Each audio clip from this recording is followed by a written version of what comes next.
Selamat datang di channel Cik Gentar, jangan lupa subscribe dan klik tombol loncengnya, agar Cik Gentar bisa tumbuh besar dan tidak jadi anak kecil terus, terima kasih. Bab 175. Ini adalah pertama kalinya Stephen Lin dan Qian Dabao bertemu, tetapi mereka sangat dekat. Qian Dabao mengambil beberapa langkah ke Stephen Lin dan memeluk Stephen Lin. Saya tahu semua hal yang Anda lakukan di Street City. Saya hanya punya dua kata untuk menggambarkan Anda, luar biasa. Qian Dabao berkata sambil mengacungkan jempol. Itu tidak layak disebut, kota Haixia adalah tempat yang kecil. Stephen Lin menggelengkan kepalanya sambil tersenyum, dan berkata, saya sering mendengar tentang perbuatan Anda di kota Haixia. Bertahun-tahun yang lalu, saya mendengar orang mengatakan Anda memukuli Shen Tingfeng, bos dari keluarga Shen. Hahaha, Shen Tingfeng itu pelakunya. Jika dia tidak suka, dia akan menghajarnya. Qian Dabao berkata sambil tersenyum. Seluruh kota Rongjin berani melawan Shen Tingfeng, tetapi saya tidak dapat menemukan satu atau dua, Anda pasti yang ini, kata Stephen Lin sambil mengacungkan jempol. Kami berdua benar-benar melakukan pekerjaan yang baik untuk saling mendukung dalam bisnis. Haha, bolehkah saya duduk? Sangat melelahkan untuk berdiri, kata Qian Dabao. Duduk. Stephen Lin memberi isyarat agar Qian Dabao duduk. Qian Dabao duduk begitu saja, sementara beberapa orang yang dia bawa berdiri di dekat tembok. Siapa lagi yang kamu undang? Qian Dabao bertanya tanpa basa-basi. Ada beberapa tokoh terkemuka di kota Rongjin, tapi saya tidak tahu berapa banyak orang yang akan datang, kata Stephen Lin sambil tersenyum. Kudengar kau mengundang Jalang Licik Shen Hongyue. Qian Dabao bertanya. Ya, bagaimanapun juga, dulunya adalah keluarga Linku, kata Stephen Lin. Haha, kamu punya keberanian. Qian Dabao berkata sambil tersenyum, pelacur licik Shen Hongyue suka bersembunyi di belakang punggungnya dan melakukan sesuatu. Jika kamu mengundangnya dengan cara yang jujur, diperkirakan dia akan sangat kusut. Maukah kamu datang? Stephen Lin bertanya. Tidak. Qian Dabao menggelengkan kepalanya. Oh, begitu yakin? Stephen Lin bertanya dengan heran. Tentu saja, saya 7 atau 8 tahun terpisah dari Shen Hongyue. Ketika dia berada di kota Rongjin, saya sudah masuk akal. Wanita itu sangat licik. Dia dianggap sebagai orang nomor 1 di kota Rongjin. Aspek licik seharusnya lebih dalam dari sebelumnya. Kamu begitu terobsesi untuk mengajaknya kencan, dia bisa menemukan 100 alasan untuk tidak datang, jadi dia tidak akan pernah datang, kata Qian Dabao. Kalau begitu aku pikir dia akan datang, bagaimanapun juga, kita dulu adalah keluarga. Stephen Lin tersenyum. Berjudi? Qian Dabao bertanya dengan mata menyipit. Apa? Stephen Lin bertanya. Bertaruh saja 3 gelas anggur, kata Qian Dabao. Satu kata sudah selesai. Waktu berlalu, dan selalu hanya ada Stephen Lin dan Qian Dabao di meja. Shen Hongyue tidak datang, Lin Xixing bangkit, dan Shen Tingbai juga tidak datang. Sekitar pukul 7 malam, Stephen Lin tersenyum dan berkata, sepertinya saya telah kalah. Keluarga Shen memiliki banyak orang di kota Rongjin, dan ada desas-desus bahwa mereka ada hubungannya dengan Anda telah menyinggung Shen Hongyue dengan buruk lagi, agar tidak menyinggung Shen Hongyue, tidak ada yang akan datang dan meminta Anda untuk mengundangnya kecuali saya, kata Qian Dabao. Aku tidak punya banyak teman, aku baik-baik saja. Stephen Lin tersenyum dan mengambil botol itu dan menambahkan segelas anggur untuk dirinya sendiri, lalu mengambil gelas itu dan berkata, aku akan menghukum diriku sendiri untuk 3 minuman dulu. Haha, aku akan menemanimu 3 minuman juga. Qian Dabao menuangkan anggur untuk dirinya sendiri, mengambil gelas dan berkata. Stephen Lin tersenyum, dan dia dan Qian Dabao saling bersulang 3 cangkir. Setelah 3 gelas anggur, lapisan terakhir kertas jendela di antara keduanya tampak tertusuk. Kakak Lin, aku jauh lebih tua darimu, bolehkah aku memanggilmu kakak? Kata Qian Dabao. Tentu saja bisa, maka aku akan memanggilmu kakak. Stephen Lin tersenyum. Tidak ada yang akan datang untuk makan malam ini, hanya saya. Jika Anda datang, Anda harus mengerti apa yang saya maksud, kata Qian Dabao. Ya. Saudara Qian, kamu ingin menjadi temanku. Stephen Lin mengangguk. Itu wajar. Qian Dabao mengangguk sambil tersenyum, dan berkata, saya orang yang relatif lugas, jadi saya tidak suka menyembunyikan kata-kata saya, jadi saya hanya ingin bertanya, apa rencana Anda untuk Shen? Keluarga? Murid Stephen Lin sedikit menyusut, dan dia sedikit terkejut dengan keterus-terangan Qian Dabao. Secara logis, meskipun mereka berdua sudah memiliki semacam pemahaman diam-diam saat ini, menurut pendapatnya, keduanya masih lama jauh dari menjadi sekutu tanpa diduga. Qian Dabao menanyakan poin kunci secara langsung sekarang. Ini adalah pertanyaan yang hanya bisa ditanyakan jika kedua belah pihak memiliki banyak kepercayaan satu sama lain. Namun, Stephen Lin tidak terpengaruh oleh ritme. Dia tersenyum dan berkata, keluarga Shen abadi, saya tidak nyaman. Oh. Ketika kejutan itu tiba, dia dengan sengaja mengajukan pertanyaan seperti itu kepada Stephen Lin. Bahkan, dia ingin melihat reaksi Stephen Lin, tetapi dia tidak pernah berpikir bahwa dia akan mendapatkan jawaban yang pasti.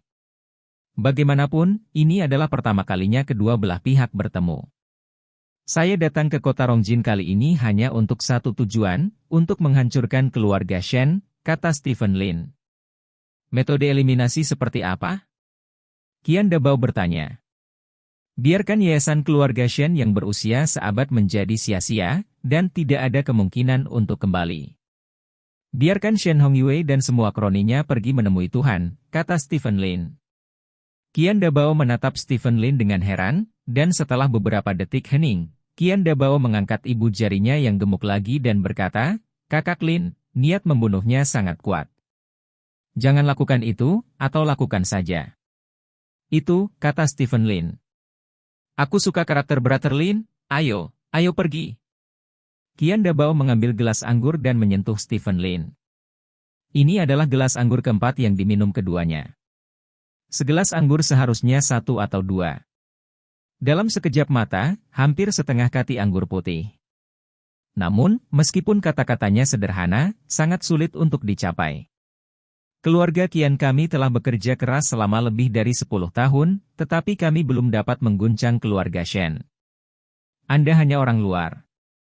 Sejujurnya, dalam kapasitasmu, bahkan bagaimana kamu ingin menghancurkan keluarga Shen? Qian Dabao bertanya. Masalah ini sangat sulit. Stephen Lin berkata sambil tersenyum, jadi aku menyiapkan meja anggur ini dan menemukan teman baik sepertimu, saudara Qian. Qian Dabao mengangkat alisnya dan berkata, dengan kekuatan kita, dua keluarga tidak cukup untuk mengguncang keluarga Shen. Seberapa kuat keluarga Shen? Stephen Lin bertanya. Ini sangat kuat. Qian Dabao berkata dengan suara yang dalam, keluarga Shen telah berbasis di kota Rongjin selama lebih dari 100 tahun dan telah mengumpulkan kekayaan setidaknya lebih dari 20 miliar. Selain itu, kekayaan bukanlah segalanya di dunia. Keluarga Shen.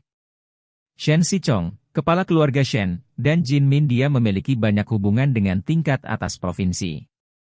Pada saat yang sama, orang ini pandai bersosialisasi dan memiliki banyak teman di kota Rongjin. Tidak hanya itu, Shen Sichong juga memiliki kekuatan yang sangat menakutkan di bawah komandonya. Nama kekuatan ini disebut Shadow Hunting. Kekuatan ini melindungi anggota penting keluarga Shen, sehingga sangat sulit untuk menyerang keluarga Shen, baik itu finansial atau pribadi, kata Qian Dabao. Ini benar-benar sulit. Stephen Lin mengangguk dan berkata, tidak heran keluarga Qian Anda tidak dapat mengguncang keluarga Shen selama bertahun-tahun. Dalam hal aset saja, kami mirip dengan keluarga Shen, tetapi aspek kekuatan lainnya tidak cukup. Keluarga Shen adalah raksasa, dan seluruh tubuh dapat digerakkan dengan sehelai rambut, dan keluarga Shen tidak akan mudah dilihat dari atas, kata Qian Dabao. Stephen Lin mengangguk dan mengetuk jarinya dengan ringan di atas meja. Jika hanya untuk membunuh keluarga Shen, maka itu sangat sederhana. Malam ini, Stephen Lin dapat menghancurkan seluruh keluarga Shen sendirian, tetapi dalam hal ini, Stephen Lin tidak akan merasa lega, dan itu juga dapat menarik orang-orang dari naga. Bagi mereka dari klan naga, bahkan Stephen Lin akan merasa sedikit rumit. Karena itu, bagi Stephen Lin, cara terbaik adalah membunuh dengan pisau. Jelas, Qian Dabao adalah pisau yang bagus. Meskipun mereka bersaudara dengan Qian Dabao saat ini, Stephen Lin tidak benar-benar menganggap Qian Dabao sebagai saudara. Keduanya hanya berkumpul sementara karena mereka memiliki musuh yang sama. Stephen Lin ingin memperlakukan Qian Dabao sebagai pisau, jadi apa tentang Qian Dabao? Saya tidak ingin menggunakan Stephen Lin sebagai pisau. Keduanya memiliki hantu masing-masing pada akhirnya, siapa yang menjadi pisau pada akhirnya tergantung pada siapa yang lebih tinggi kemampuannya. Jangan bicarakan ini untuk saat ini semua tentang masa depan. Aku beruntung bertemu Brother Qian malam ini, mari kita minum 2 kali lagi. Stephen Lin tertawa. Mendengar ini, Qian Dabao tahu bahwa tidak akan ada kesepakatan kerja sama antara keduanya hari ini, dan dia tersenyum. Mereka berdua memiliki pikiran mereka sendiri, makan, minum dan mengobrol, tetapi mereka juga harmonis. Pada saat yang sama, di keluarga Shen. Shen Sichong, kepala keluarga Shen, duduk di bagian atas aula. Di sebelah kiri Shen Sichong duduk anak tertua dari keluarga Shen, Shen Tingfeng. Dan di sebelah kanan Shen Sichong duduk anak ketiga dari keluarga Shen, Shen Tingbai. Shen Hongyue adalah anak kedua, tetapi karena dia adalah anak perempuan yang sudah menikah, dia tidak memenuhi syarat untuk duduk di sebelah Shen Sichong. Lin Sising duduk di samping Shen Hongyue, sedikit berhati-hati. Katakan padaku. Shen Sichong meletakkan tangannya di lengan kursi, dan mengetuk lengan kursi dengan jarinya dengan ringan. Ayah, Stephen Lin mentraktir tamu malam ini. Hanya satu Qian Dabao yang pergi ke pesta, dan tidak ada yang pergi. Dapat dilihat dari sini bahwa tidak ada seorang pun di kota Rongjin yang optimis tentang Stephen Lin. Shen Tingfeng tersenyum. Tingbai, bagaimana menurutmu? Shen Sichong bertanya pada Shen Tingbai. Stephen Lin secara terbuka mengundang begitu banyak orang untuk makan malam. Sebenarnya, dia seharusnya mengira hanya sedikit orang yang akan pergi ke sana, tetapi dia tetap mengundang mereka.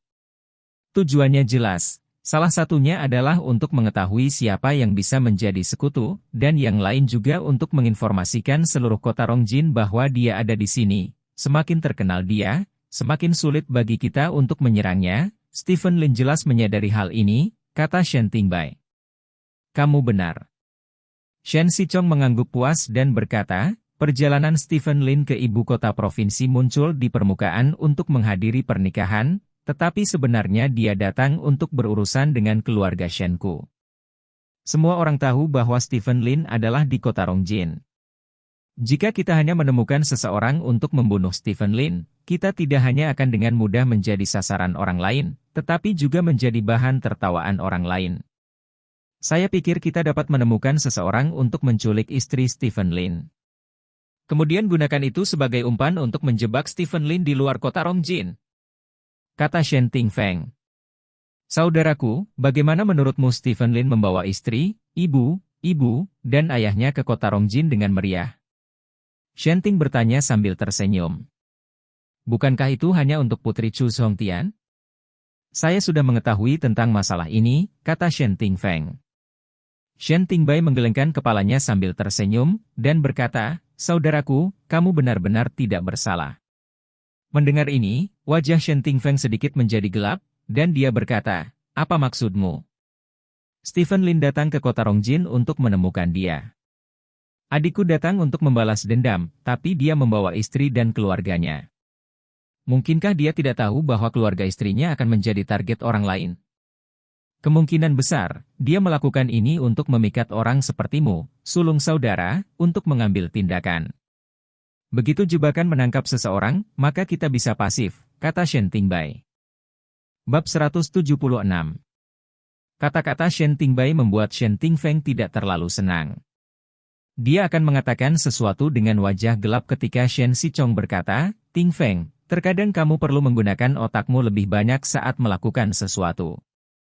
Kalimat ini membuat Shen Tingfeng setelah menelan apa yang dia ingin mengatakan, dia mengangguk dan berkata, begitu, ayah. Shen Sichong memandang Shen Tingbai dan berkata sambil tersenyum, kamu masih terlalu banyak berpikir. Dengarkan baik, maka Stephen Lin bukan orang biasa, metode biasa telah tidak berpengaruh padanya, Anda harus memikirkan beberapa metode yang lebih baik. Bagaimana memberitahu orang bahwa kami membunuhnya, tetapi tidak ada bukti, ini perlu dipertimbangkan dengan cermat. Dengarkan, dalam waktu seminggu, saya berharap dapat melihat berita bahwa Stephen Lin terbunuh. 1 minggu sudah cukup, kata Shen Tingbai sambil tersenyum. Oh, apakah kamu sudah punya ide? Shen Sichong bertanya dengan rasa ingin tahu. Shen Tingbai tersenyum sedikit dan berkata, saya punya beberapa ide. Di sisi lain, kota Selat. Ren Xuesong baru saja selesai makan dan meninggalkan hotel bersama sekelompok anak buahnya. Ren Xuesong mengikuti 7 atau 8 pria di sisinya, dan mengikutinya dengan 2 mobil. Ren Xuesong tidak pernah membawa begitu banyak orang bersamanya sebelumnya, tetapi insiden terakhir membunyikan alarm baginya, jadi setelah insiden pembunuhan terakhir, Ren Xuesong selalu membawa setidaknya 7 atau 8 orang bersamanya setiap kali dia keluar, dan salah satunya adalah peringkat 9 prajurit. Ini diundang oleh Ren Xuesong dengan biaya tinggi, dan tugasnya adalah melindunginya secara pribadi. Duduk di Python, Ren Xuesong memejamkan matanya. Dia minum banyak anggur malam ini, dan sudah sedikit mabuk saat ini. Faktanya, Ren Xuesong telah minum hampir setiap hari akhir-akhir ini, dan mabuk setiap hari. Di masa lalu, Ren Xuesong tidak pernah kecanduan alkohol, yaitu, setelah serangan terakhir, ia mulai minum terlalu banyak. Setiap pecandu alkohol sebenarnya karena ada hal-hal tertentu yang tidak bisa dia keluarkan, jadi dia hanya bisa menyematkan emosinya pada alkohol, dan hal yang sama berlaku untuk Ren Xuesong. Dia adalah penduduk asli Jianghu dan memiliki reputasi yang cukup baik di kota Selat. Dengan terbunuhnya Yang Sandao, reputasinya telah mencapai puncaknya. Namun, dia sangat sedih, karena setelah dia dibunuh, dia tidak berani membalas dendam. Dia tidak menyelidiki siapa yang berada di balik semua ini, tetapi meskipun demikian, dia tahu siapa yang mengatur untuk membunuhnya. Itu tidak lebih dari pria di belakang Yang Sandao, pria besar di kota Rongjin. Itu adalah pria besar yang telah lama terkenal di arena, jauh melampaui dia dalam hal kekuatan dan kekayaan. Di bawah celah yang begitu besar, Ren Xuesong tidak berani membalas dendam sama sekali, karena dia tahu bahwa jika dia tidak membalas dendam, dia mungkin bisa hidup lebih lama. Begitu dia ingin membalas dendam, dia harus bertemu Yang Sandao. Segera. Sebagai orang Jianghu, Ren Xuesong merasa sangat tidak nyaman dan sedih, jadi dia hanya bisa minum setiap malam untuk menghilangkan tekanan batinnya. Batuk-batuk-batuk. Ren Xuesong batuk beberapa kali. Terakhir kali lukanya tidak sepenuhnya sembuh, masih ada rasa sakit di tubuh. Apa? Ren Xuesong mau tidak mau mengutuk. Pada saat ini, ponsel Ren Xuesong tiba-tiba berdering. Ren Xuesong melihat dan menemukan bahwa itu adalah nomor kota Rongjin. Untuk beberapa alasan, hati Ren Xuesong tiba-tiba membeku, dan dia dengan hati-hati mengangkat telepon. Ren Xuesong? Suara pria yang agak tebal datang dari ujung telepon yang lain. Ini aku, siapa kamu? Ren Xuesong bertanya. Saya Mo Hongda, kata ujung telepon yang lain. Mo Hongda? Ren Xuesong terkejut, dia tidak mengenal Mo Hongda, tetapi dia tahu bahwa pria ini adalah penasihat militer pria di kota Rongjin. Halo Tuan Mo, kata Ren Xuesong. Adalah satu hal untuk memanggilmu, kata Mo Hongda terus terang. Tolong katakan apa saja, kata Ren Xuesong. Bos kami berharap kamu bisa tunduk. Selama kamu setuju untuk tunduk, dia tidak akan membiarkan siapapun menyentuhmu lagi, kata Mo Hongda. Pupil mata Ren Xuesong sedikit menyusut. Ini untuk dihibur. Kamu juga tahu bahwa alasan mengapa kamu tidak mati terakhir kali adalah karena seseorang kebetulan menyelamatkanmu. Itu hanya kebetulan, dan kebetulan semacam ini tidak bisa terjadi lagi, kata Mo Hongda. Tuan Mo, saya tidak terbiasa menjadi adik laki-laki. Ren Xuesong menarik napas dalam-dalam dan berkata. Kalau begitu kamu harus memikirkan konsekuensinya. Mo Hongda berkata dengan dingin, kami memiliki kekuatan yang cukup untuk dengan mudah menghancurkan orang kecil sepertimu. Bagi kami, hancurkan kamu dan latih orang lain untuk mengendalikan selat. Sungai dan danau kota adalah mudah ditangani, alasan mengapa saya tidak ingin melakukan ini terutama karena bos saya melihat Anda sebagai bakat, jika Anda tidak tahu cara memuji, maka kami akan menjadikan Anda hantu. Hantu itu adalah pujian, tapi saat ini dia tidak ada yang bisa dibanggakan.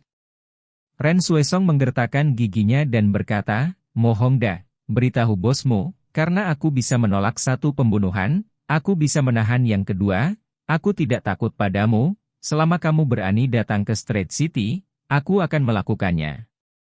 Lakukan yang terbaik, menghiburmu dengan hangat. Haha. Ren Xuesong, hanya kamu?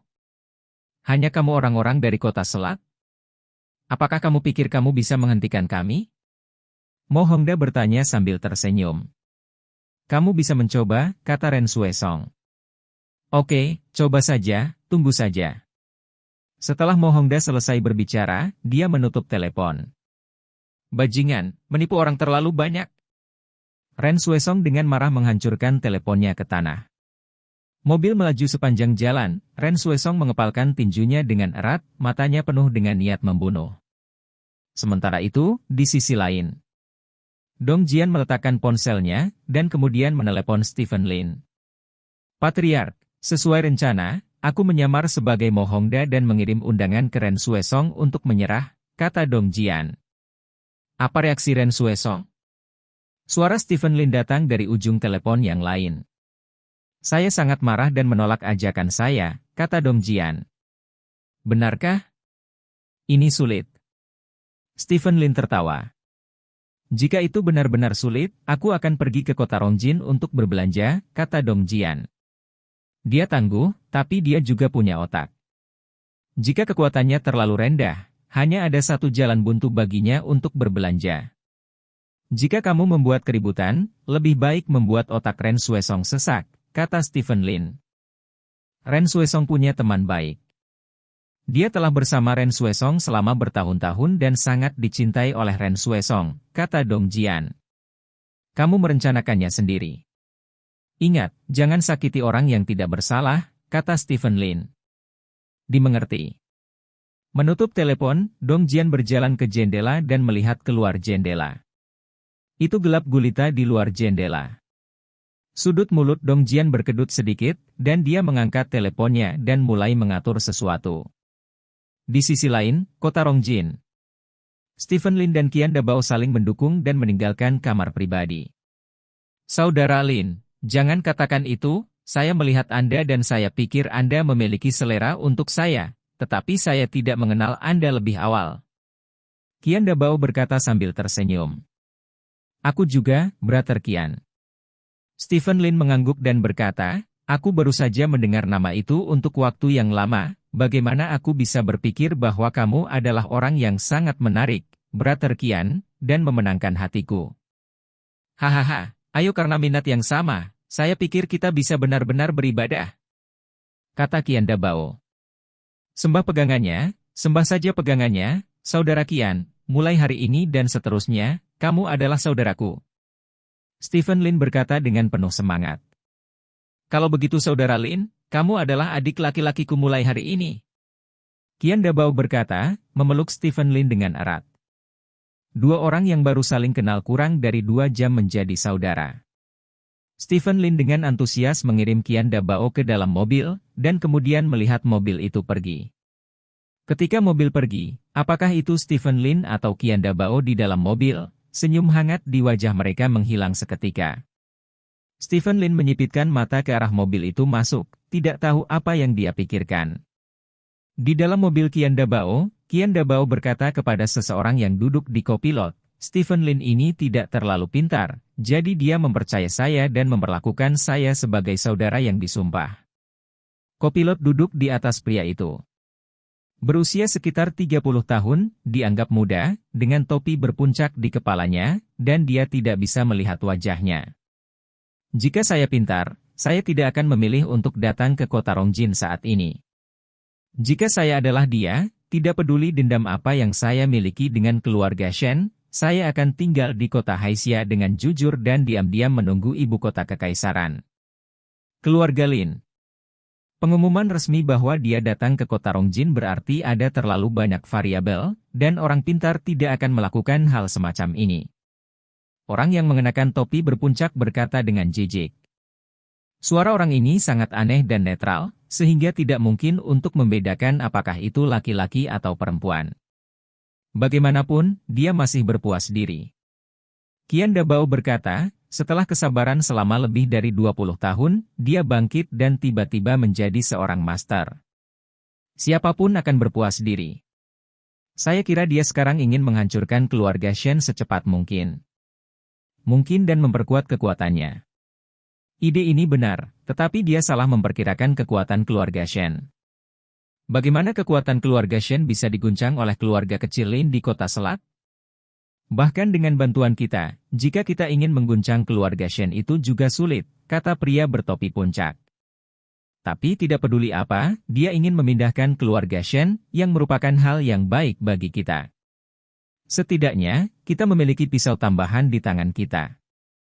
Meskipun pisau ini tidak terlalu tajam, tapi, putus, keluarga Shen selalu harus menghadapinya, selama keluarga Shen merespon, pasti akan ada celah, dan itu adalah kesempatan bagi keluarga Qian kita. Qian Dabao berkata dengan bangga. Saya harap Stephen Lin bisa membuat pisau ini. Pria di kopilot itu berkata, melihat keluar jendela. Lampu jalan di luar jendela bersinar, membuat mata pria ini sangat cerah. Hotel Hilton. Stephen Lin kembali ke kamarnya dengan sedikit mabuk. Yang mengejutkan Stephen Lin, tidak ada seorang pun di ruangan itu. Yao Jing tidak ada di kamar. Stephen Lin mengangkat telepon dan menelepon Yao Jing, dan mengetahui bahwa Yao Jing masih makan dengan Chu Song Tian. Stephen Lin melihat waktu, itu jam 8.30 malam, belum terlambat dalam hal waktu, dan itu normal untuk makan malam saat ini. Kemarilah. Tanya Yao Jing. Di mana? Stephen Lin bertanya. Ada di Hotel Hilton, restoran Cina di lantai 8, kata Yao Jing. Sudah dekat, aku akan menemukanmu. Stephen Lin menutup telepon dan berjalan keluar ruangan.